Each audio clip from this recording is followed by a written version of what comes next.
This government meeting is brought to you by Eastworks and our local cable subscribers.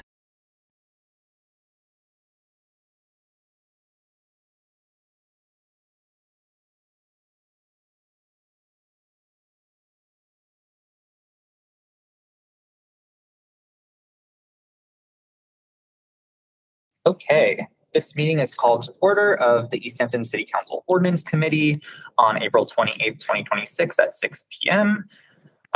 First on the agenda is approval of prior meeting minutes. We have both the minutes for March 12th as well as April 6th that I sent around.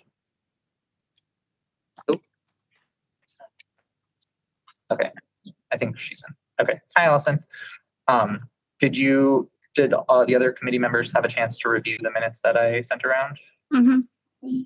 All right, then I would entertain a motion to approve the minutes from March 12th and April 6th. So moved. Second. All right, motion and a second. Roll call, Tamara Smith. Aye. Connie Denham. Aye. And Kyan Dermer-Quaid, aye. Motion passes. Thank you, guys. Number 2 is public speak. I don't see anyone here in person or online interested in public speak, but I think Allison wants to talk. Mm-hmm.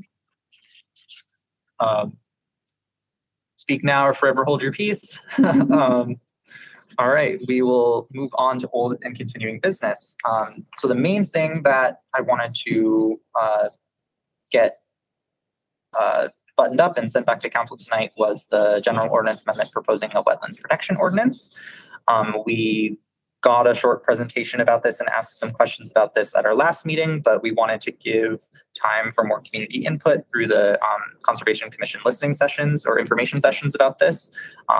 Those have happened already, so I will turn it over to our conservation agent, Ava Gerstel, to give us just sort of a brief overview of what we've already been presented, but just for the record, and so we can ask any new questions. Great, awesome. Counselor, do you want to make me a co-host so I can share my screen? Sure. I can figure out how to do that. 3 little bars. Oh yeah, there we go. Ava, can you give me your actual title just for the record? Yep, I am conservation agent and CPA coordinator. Okay, thank you. Thank you. This is a table summarizing some of the changes, the most substantial changes to the draft proposed wetlands ordinance. So this draft of the Easthampton wetlands ordinance began in 2022 by a working group of Easthampton Conservation Commission and this senior ecologist for Mass Audubon. So 2 commissioners, the agent at the time, Cassie Traggart, and an ecologist for Mass Audubon. In 2024, when I came on board, I stepped into that role as the previous agent left. And this is an overall process designed to give Easthampton more substantial wetlands protections, spurred on by changing climate trends that we know are coming and the development boom of the 2020s that we've been experiencing, and some pretty substantial resident concerns about impacts to resource areas from some of those developments. So the combination of those 2 factors got the 2022 group into motion, and they put together this 30-page ordinance over 4 years together, meeting frequently and splitting off chunks and writing and putting them all together into what we have in front of us. A lot of it has been sourced, and inspired by other communities and the Massachusetts Association of Conservation Commissions model bylaw / ordinance. And that's the document that we have in front of us. We have just finished 3 public information sessions, as the chair indicated. Particularly at the last one, we had a lively discussion with some members of the public, including some wetland scientists who live in our community, who primarily work for consulting companies, who offered, interesting inputs about possible implementation concerns. And one of those in particular we integrated into this most recent draft that you have in front of you. So I'll go ahead and go through some of the changes to what wetlands protections in Easthampton will look like. Currently, wetlands in Easthampton are regulated under the Massachusetts Wetlands Protection Act and its associated regulations 310 CMR 1000. And then we are proposing this Easthampton ordinance, which will work in conjunction, in tandem with it. So I'll go through some of the resource areas, if that's what makes sense. Great. Okay, so we'll start with vegetated wetlands. Currently under the Massachusetts Wetlands Protection Act, bordering vegetated wetlands are jurisdictional and protected. Those are defined by their hydrology, their hydric soils, and their vegetation. Isolated vegetated wetlands who do not have any flow of water through them, so a hydraulic flow of water moving in a hydraulic gradient, are not protected under the Massachusetts Wetlands Protection Act. If a project comes forward that has to impact bordering wetland under the Wetlands Protection Act, there's a one-to-one replication requirement. The added protections we'd add in the ordinance, in the proposed ordinance, protect isolated vegetated wetlands with the same performance standards as bordering vegetated wetlands. The three counselors and I saw an isolated vegetated wetland. We saw two of them on the site at 6972 Leadville in action. And that's a great example. Those were great examples of isolated vegetated wetlands. They're serving the functions and values of wetlands, of flood control, of habitat value. They just don't have that associated stream. And they can be quite substantial. They just don't have that associated stream. And it would also add 2-to-1 wetland replication requirements for your combined BVW and IBW impacted land subject to flooding.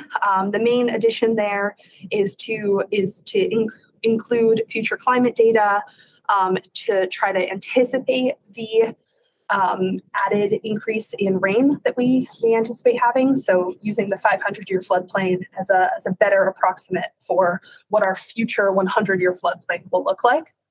Intermittent streams, the new added protection is the upgradient of wetlands piece.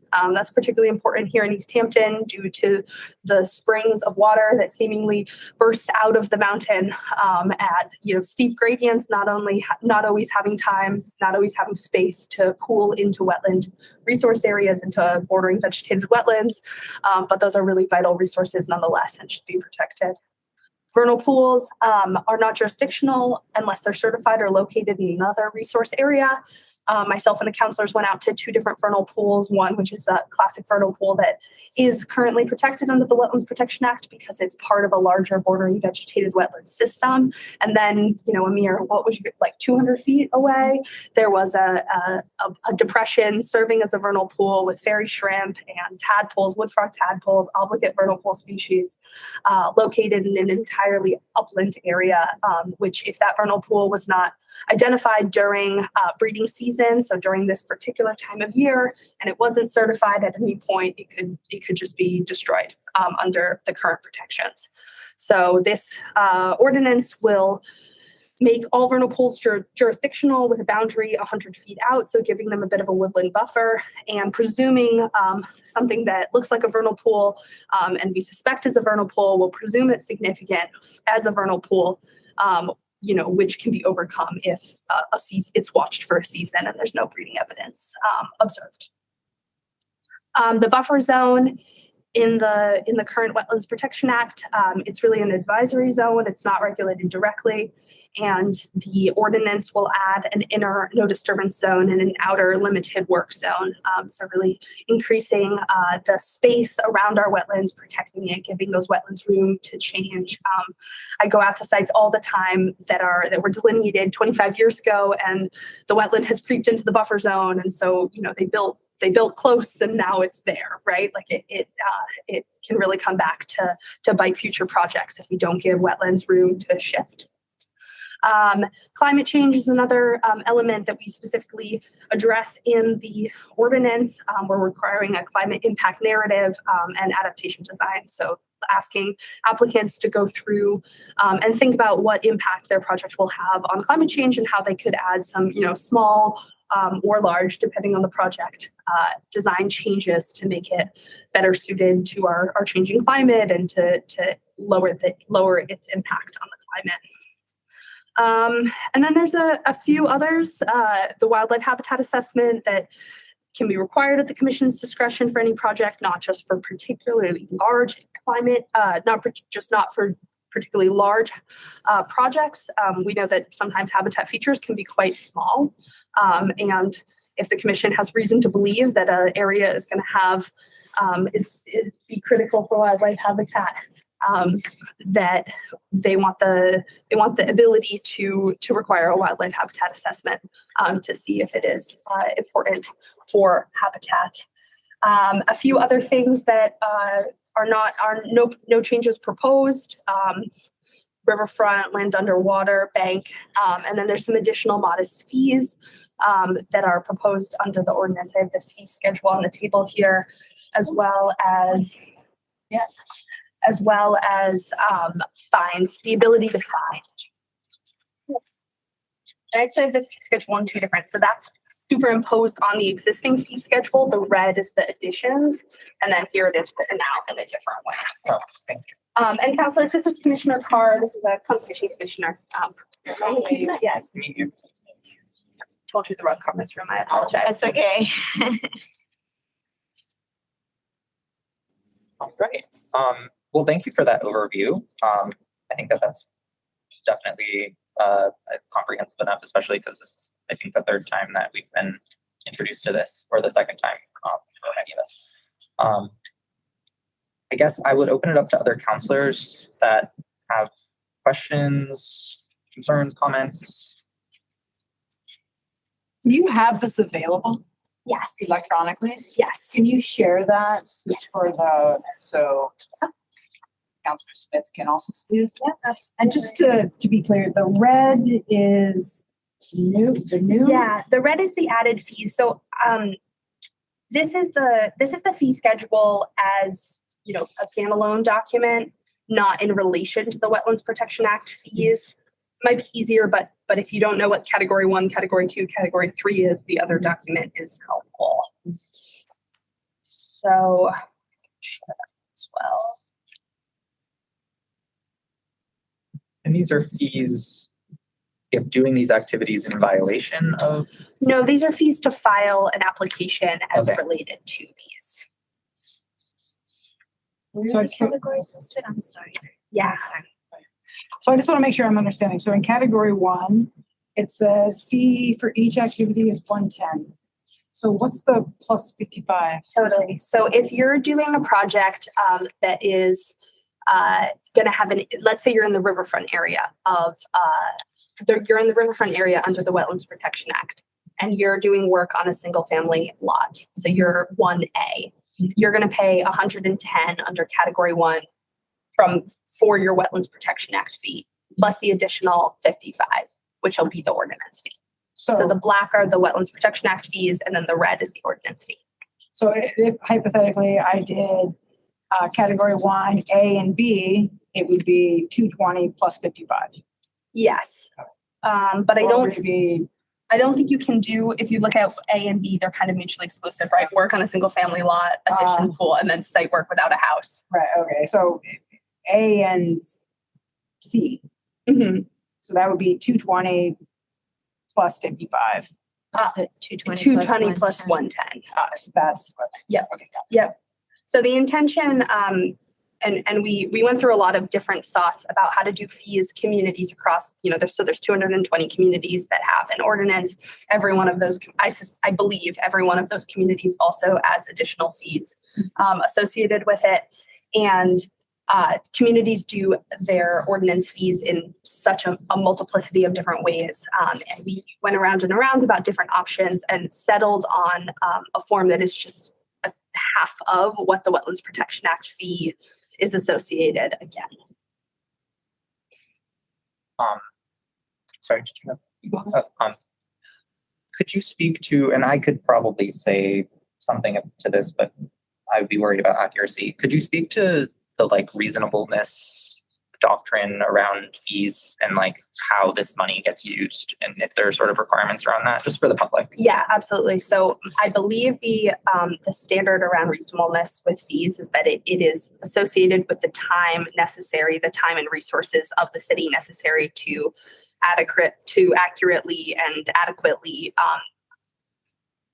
regulate under the ordinance. So that was another estimate that the committee went through of thinking about what is reasonable to think about at the time that the planning department would put in towards implementing the ordinance. And I would imagine some of these applications will require specialists to come out and. Yep, projects will still be subject to the peer review framework set out in Chapter 53G, which can require applicants to pay the cost for peer review. So that format will stay the same if projects are just being reviewed under the ordinance. But a lot of our projects take a really substantial amount of time, particularly those larger projects can take. Mostly your time, because we don't get paid, right? Right, my time and then the city engineer's time. City engineer's time, yeah. And easily, we just talked about one that you just spent 10 hours on, and we haven't even got to the starting gate yet, right? Like, so. And Alice's time as well. Yeah. So just out of curiosity, and I apologize, I missed this. I was trying to figure it out in my head. So where does this fee go? Does it go to the planning department? Does it go to the general fund? Like, what happens with these funds? Yeah, so I'll bring us over to, it's stated in the ordinance. That's right. Page. Filing fees, it's on page 9. And the fee shall be deposited to a revolving account. Here, I can share it. The fee shall be deposited to a revolving account as established by city council. So that's something that would need to follow if this ordinance is accepted. These fees shall be managed separately from the Conservation Commission Wetlands Protections Fees account. So we have an existing fees account that's managed separately from the general fund. So our Wetlands Protection Act filing fees go directly into those. This account would need to be set up as a revolving account so the funds would be deposited as part of the general fund and then would have to be set back out. And could be set out to, the amount that is like the format of the revolving fund is to be determined by the city council. Okay, yeah. And what's the reason why it needs to be separate from the State Wetland Protection Act fees? Because the State Wetland Protection Act fees don't enter into the general fund. Okay. Yeah, they legally can't go into the general fund. So they're, per the Wetlands Protection Act, they're automatically siphoned off from the get-go. Does that make sense? Yeah. So, you have a question, and then Tamara has her hand up too. Oh, well, let's. Yeah. You're muted, Tamara. All right, sorry about that. My computer fan decided to go wacko, so that's the noise you're hearing is just the fan hitting the thing. So here's my question. I was thinking about when we went to the tour last week. And remember when we were looking at the lawns that were people's developed homes already, and then the wetland was on the other side of that. And I want to make sure that individual homeowners that live in Easthampton aren't going to be fearful that all of a sudden we're going out to find people to find for this wetland ordinance. And I just, so I guess 2 questions. One is just verifying to have you repeat that this is for new construction and not existing already construction. So if someone happens to currently live in a site that's too close to a wetland, you're not asking for fees or anything for that. It's just for new development. Correct. Yep. This project, this ordinance applies to new projects as they come forward. Okay, I just didn't want anyone in the public to think that suddenly they were going to have more unanticipated charges. So I just wanted to get that out there. And the second part that I wanted to ask is, I've seen in a lot of, like if a development is being built, I've seen where people will move into some of the homes within that development while other areas of the development are still being developed. And at what point in that kind of a project does the onerous of having to meet these issues transfer from the developer to the homeowner? That's a great question. So typically, so large projects in Easthampton are permitted from the get-go, right? So like a project like 93, 95, 97 Northampton Street, Tasty Top is completely permitted, and the certificate of compliance will not be issued until that project is complete. So I believe the developer is responsible for the order of conditions, the wetlands permit as the project continues.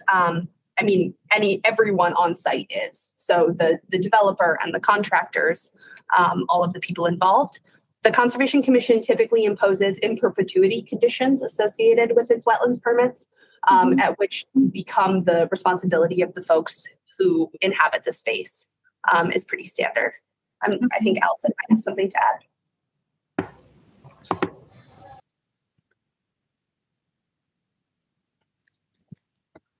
Sorry. Hi, everyone. Sorry, I'm trying to juggle childcare and the meeting at the same time. That's why my camera is off. So the transfer of like a residential development from the developer to like a homeowners association is typically defined during the planning board decision. It's a condition at like what point it has to transfer, or there's a way to hold up the transfer from the developer to the homeowners until a certain, milestone is met or criteria is satisfied.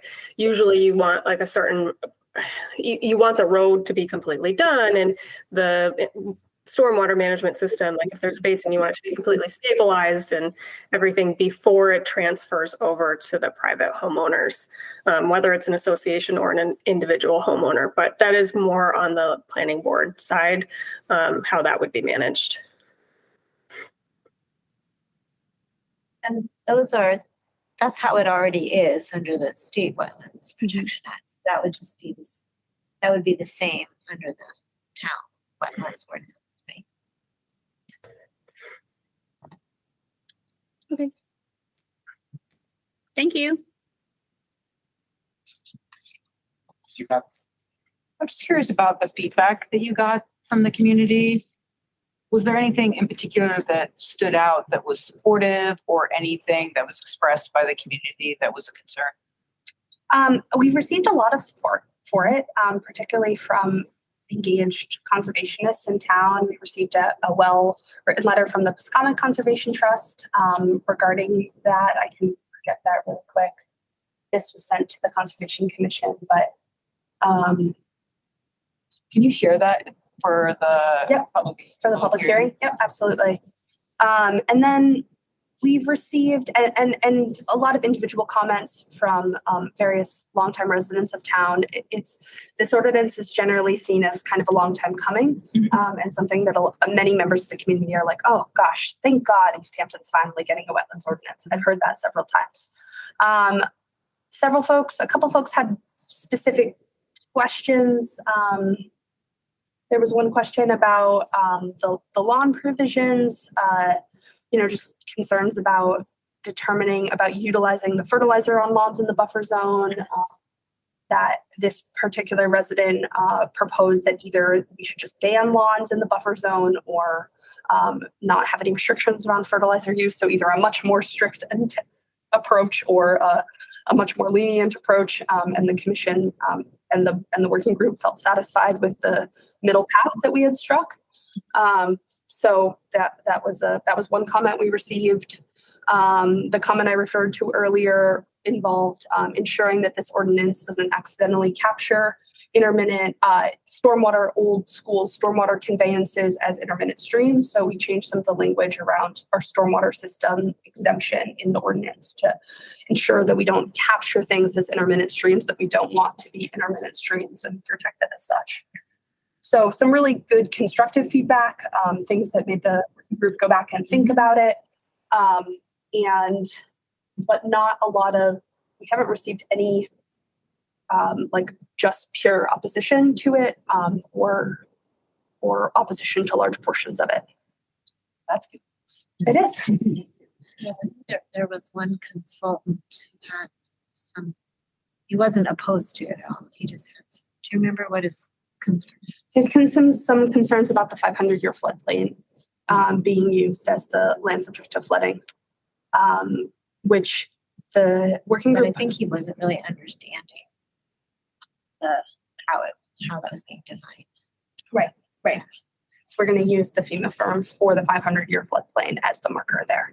So he had concerns about the extra onus of the applicant having to calculate a full model for the whole watershed just to calculate the flood zone, which will only be necessary if they don't want to use the 500-year FEMA firm. And just a quick question, and then I'll go to Tamara. So is that the land subject to flooding, that becomes a new protected area that then has that 50 or 100-foot buffer, split buffer, or is it just? So land subject to flooding is currently a protected resource area under the Wetlands Protection Act. We're just changing the boundary of it. Oh, okay. And it does not, land subject to flooding does not have a buffer zone in our ordinance because it's defined for its capacity to be the floodplain itself.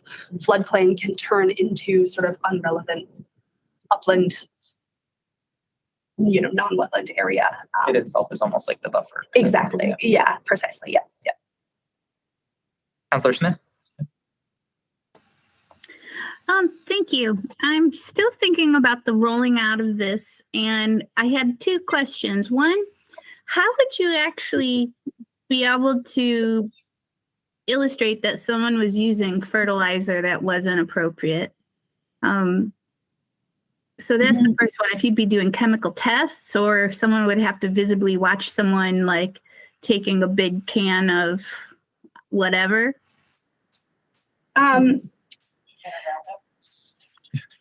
Yeah, so we're referring to we're looking at page 45. Buffer zone lawns shall not utilize any fertilizer or sprinklers on turf grass except in the original establishment of vegetation. All lawns maintained within a resource area, including buffer zone, are recommended to be planted with a drought-tolerant turf mix.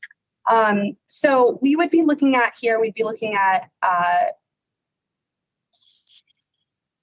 egregious violations of this. Note it says fertilizers or sprinklers. They often go hand in hand. Sprinklers are easier to spot when we know that we're in the buffer zone of a resource area. There's also times when we're in extreme drought and certain people's lawns very close to wetland resource areas are bright green and lush. And that, if there's egregious examples of this, the commission would start in these circumstances with a letter saying, hey, did you know we had this ordinance, and we don't want you to be doing that. It's a violation of the ordinance.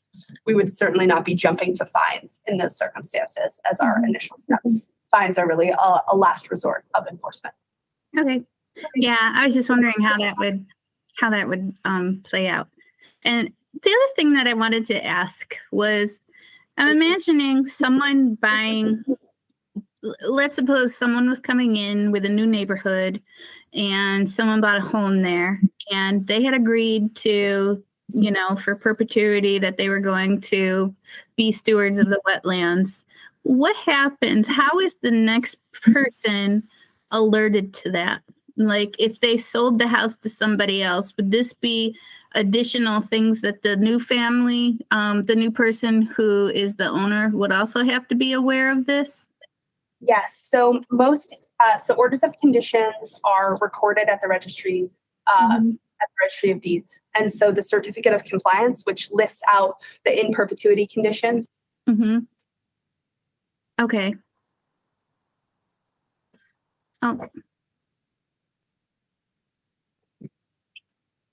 For some reason, the volume cut out for a second. Can you talk again?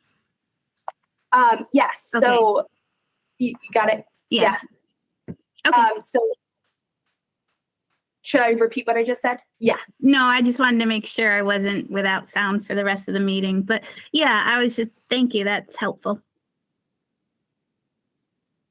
I was just going to add that actually most of the time when I've seen violations come up, they're often not, we don't find them. They're reported to us by a neighbor or somebody else who's concerned. Like we had somebody who lived in an apartment building or a condo and saw the groundskeeper putting what they thought was a certain kind of pesticide on the lawn that wasn't approved. It turned out that he wasn't, but that was the person who alerted it to us. We're not going around like sort of checking in people's backyards and like sort of trying to catch somebody. It sort of just gets brought to us by concerned citizens. So. Can I ask a question about that? Let's suppose that the parcel that was under consideration was not visible from the road. Maybe they had a large fence up around the whole project. Would you be able to look at that through a drone or like from the sky's perspective? I believe we can. However, the Easthampton Conservation Office does not currently maintain a drone. Okay. All right. Thank you. We'll get that right in the budget. No. But there is We have, assessor's office that takes photographs of twice a yeah, year, I believe. exactly. And we utilize NearMap, which is takes twice a year, 3 times a year images, relatively detailed images. So for larger properties, particularly, examples of earth movement or substantial tree clearing, it's often visible from historic aerials. And that's satellite imagery, right? Yeah. Okay. And we have had that come up with projects that are already under review, where they are looking for a certificate of compliance, but then we realize that they actually have not been treating the invasive species that they agreed to treat. And we can see that through the aerial views, right? Yeah. Planning Director Manuel, did you want to add something? Yeah, I just wanted to touch base quickly on something Tamara had mentioned about, how would the next homeowner know? And I wanted to point out, like the Conservation Commission will sometimes require a sign or monuments to be posted along the boundaries of like where you're not supposed to mow anymore or clear. And the planning board would also require that there be something recorded in the actual property deed, not just the certificate of compliance, which is recorded separately, but like a reference in the individual deeds to things like the certificate of compliance and any covenants or anything that the planning board places on it. So we do try to go out of our way to make sure that future homeowners are aware of what's expected of them. Thank you. I appreciate that clarification. It just makes me think about, and I don't know if there's any wetland areas around multifamily apartment buildings, things of that nature, just because we have a lot of people outside of Easthampton purchasing them or outside of the state purchasing them. And so I appreciate the fact that there's that level of communication and signage that would alert people to that, because I think people who are buying up property outside of the community are not really thinking about The Massachusetts Wetlands Protection Act. Yeah, for sure. Yeah, and the Wetlands Protection Act has been in place since the 70s, and I think what we're discussing at this point are practices that have been in place since then, or have been refined over the years since then. But this ordinance would be, very much just implementing the same practices and procedures with a few new resource areas.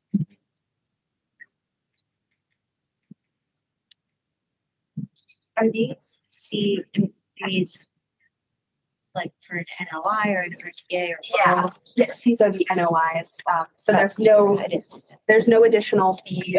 So RDAs currently do not have a filing fee. And they won't have a filing fee under the ordinance. This includes the fees for NOIs, and then the fee category 6 includes the ANRAD fee. Yeah. what is NOI? I was going to say I need some clarification what you're talking about for the notes. Yes, sorry. Yes, we're discussing the different types of permits. So NOI is a notice of intent. That's the comprehensive wetlands permit that we typically issue. A request for a determination of applicability is the RDA, and that's where you're essentially asking the commission to review, is this work subject to the Wetlands Protection Act or the Easthampton Wetlands Ordinance? So we do anticipate having quite a few more NOIs under this new ordinance than we have currently. Certainly, we permit projects in the buffer zone under RDAs. So we essentially review them, and then we say the commission reviews them, and then the commission says this work will not impact the wetland resource area with these particular conditions, and then they write them into the DOA. I'm sorry to interrupt. Can you just say what the RDA stands for again? Yeah, the request for a determination of applicability. And then a DOA is a determination of applicability. Okay. A DOA? Yeah, DOA, yeah. And so we anticipate having more filings that are just our NOI Form E. So if you're trying to do a project in the buffer zone of a resource area, but you're not going to be in the actual resource area, or you're going to be close to an isolated vegetated wetland, not even close to any Wetlands Protection Act resource areas, you would just submit Form E, which is just a quick 5-page form. It's very similar in format to the State Wetlands Protection Act form, NOI, Notice of Intent form, but I'd say we even strip it back. And that is intended to, just be a quick process. So I apologize, I may have missed this. This is digital? Yeah. Where they can fill it out? Yeah, they'll be able to fill it out online. Yep. And this will be a process of applying to like any building permit, essentially. It's like you'll just have to request. Any work in proximity to wetland resource areas, the wetland resource areas that we're describing. Okay, but so if you're not in proximity, you don't have to worry about this at all? Yep. Okay. Yep. Yeah. If you're outside of the buffer zone, or you're outside and the riverfront area, and other resource areas like land subject to flooding, you don't have to do any filing with the Conservation Commission. I have a couple questions that you want to. Okay. So thank you for mentioning the monitoring piece. That was one of my questions about like what sort of, if it's mainly complaint driven, or if you guys have sort of monitoring, a way to monitor the resource areas that you know. We do monitor active projects. So projects that have open permits, we keep all of them on our agenda at all times, and we run through them each meeting. The commission will request any active updates on any of the open projects. And I make sure to get out to each open project at least yearly for projects that are particularly active. I'm out there substantially more than that. So active open permits, we review much more regularly. So like for Tasty Top project, for example, you've probably been out there a bunch. And yeah, and the Tasty Top project, we actually have under, again, Chapter 53G, we have a commissions consultant who's involved in the monitoring, paid for by the developer for that particular project. My other question was related to, and this was a concern that I got from someone in the community, related to the climate impact narrative and the wild habitat assessment. I just wanted to confirm that these only apply for projects that are subject to the local ordinance, right? It's not for every project. Yep, only for projects that are within the Conservation Commission's jurisdiction, which will be, defined by this ordinance.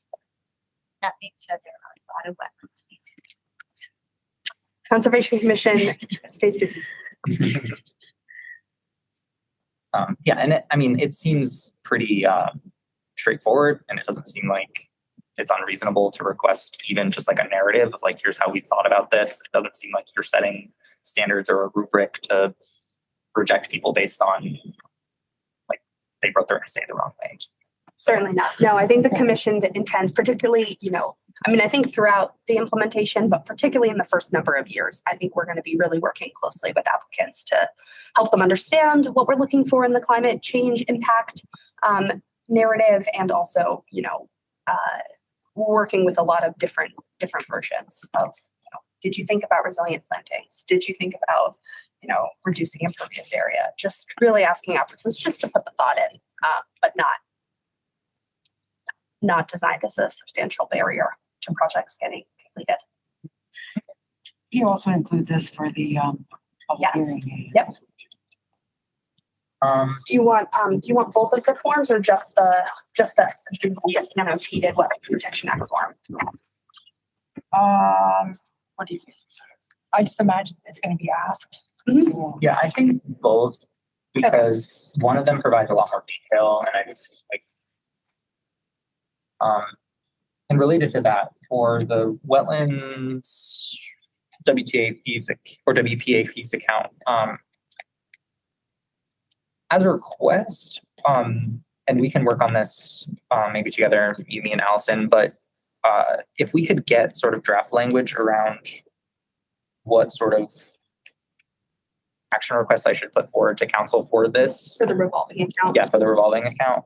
Yep. That would be awesome. And I think that would likely just go to finance. Yeah, it'll go to finance, but you'll also have to work with Adel. So in the auditor's office, I think she's what kind of works with the department to put that forward. So Okay, sounds good. So we can touch base about that. Yeah, that sounds good. And you'd like that language for the May 20th meeting?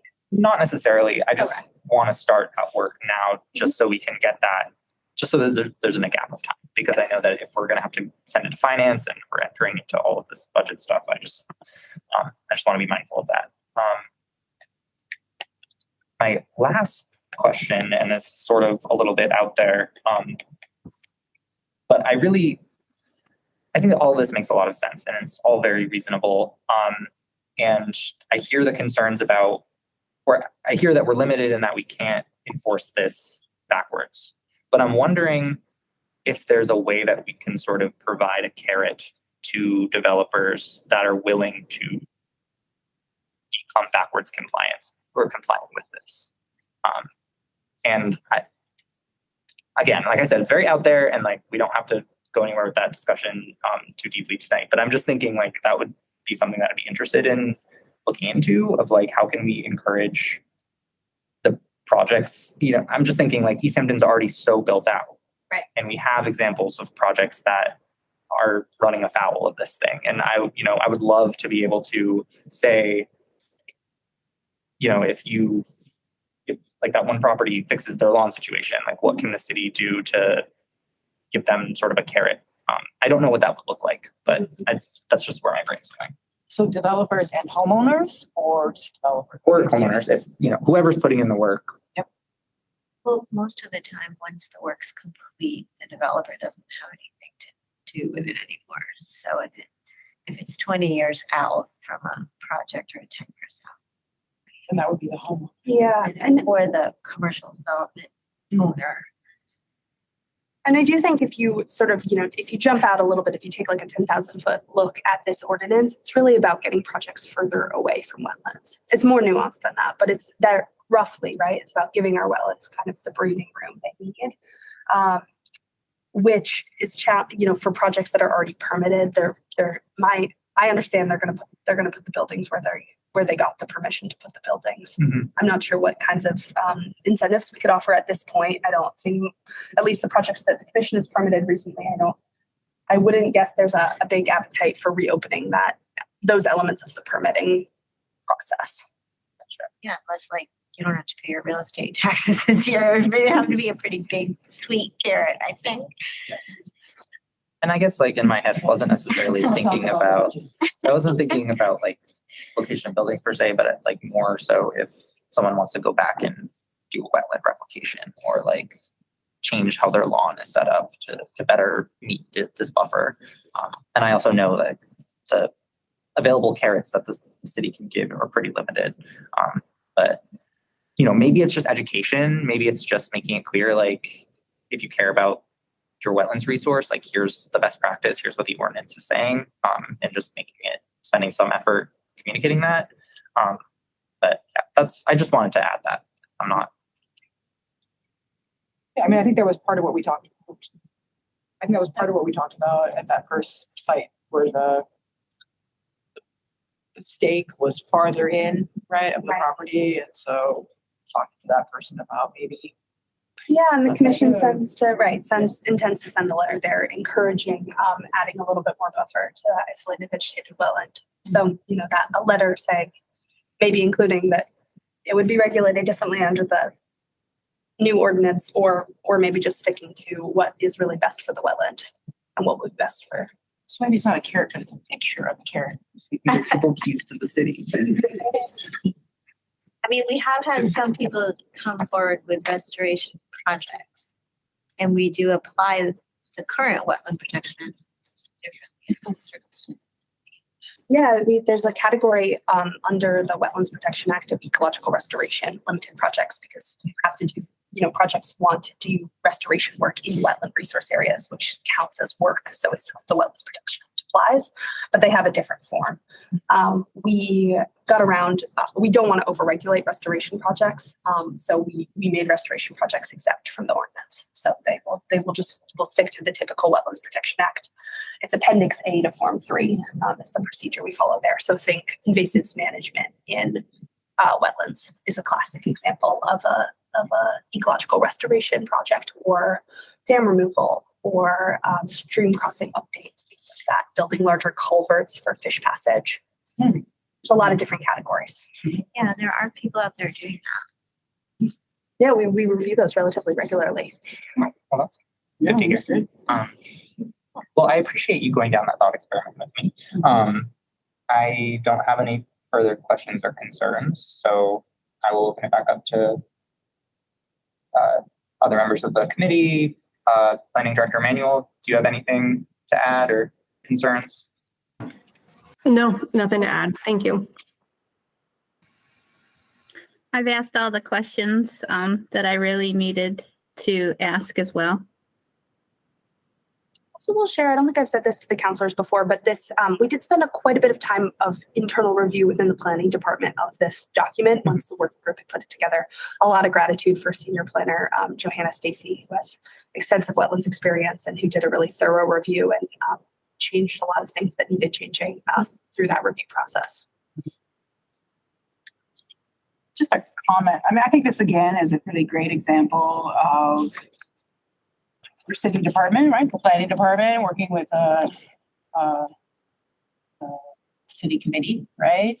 To do something that's really going to be beneficial to the city, right? I think of the housing partnership, right? And the recommendations for zoning, right? I think these are really, really just amazing and great documents that have come out of members of the community really caring and having some knowledge, but really being committed to not just wetlands, but the future of this community, right? And so I think that that's just greatly appreciated.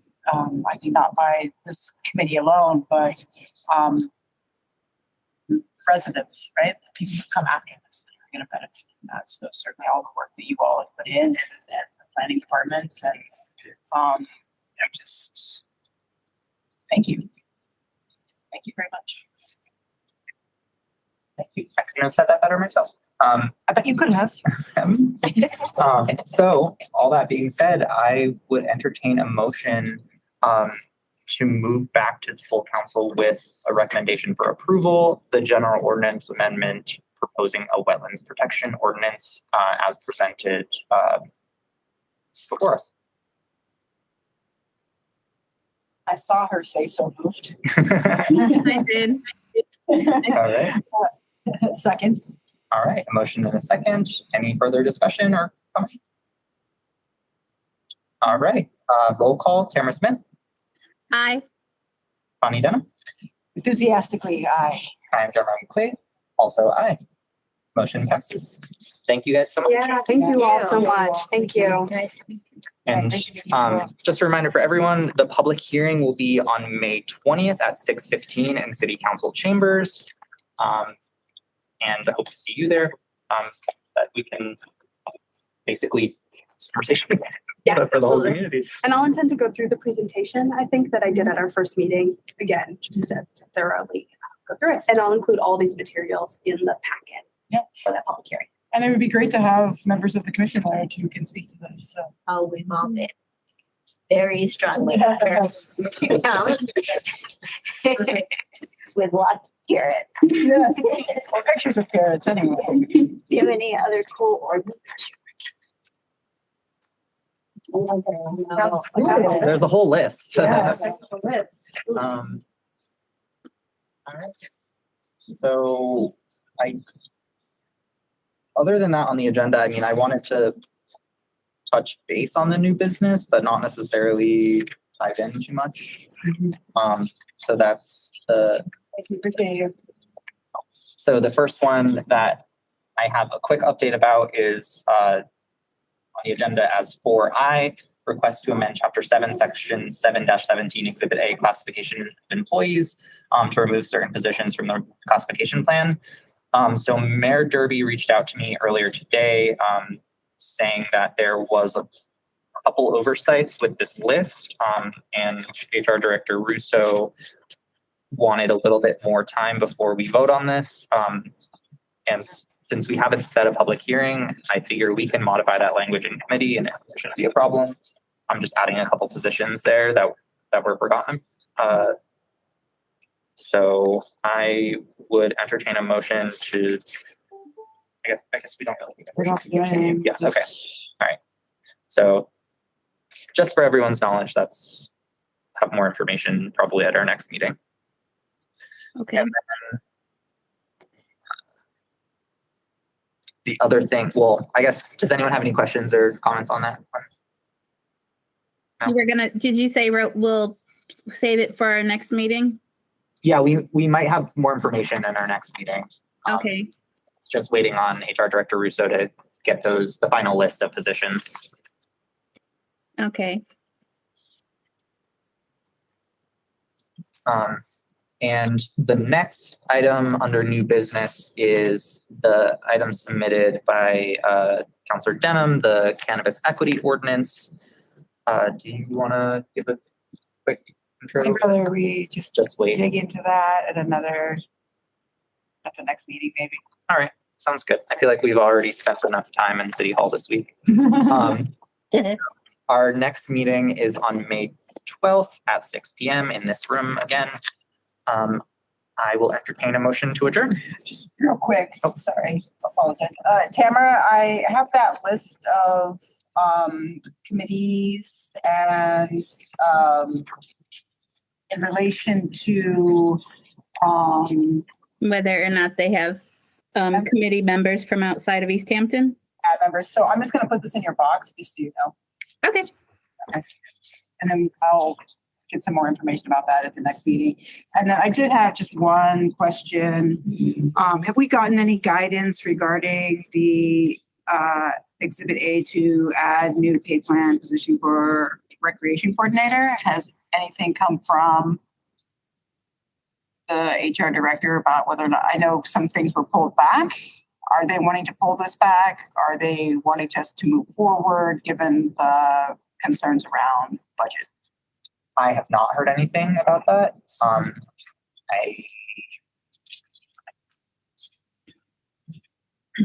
Yeah, I have thoughts about that and concerns about that. So I definitely, I think that we should talk about that. I'm happy to put that on the agenda for our next meeting. Yep.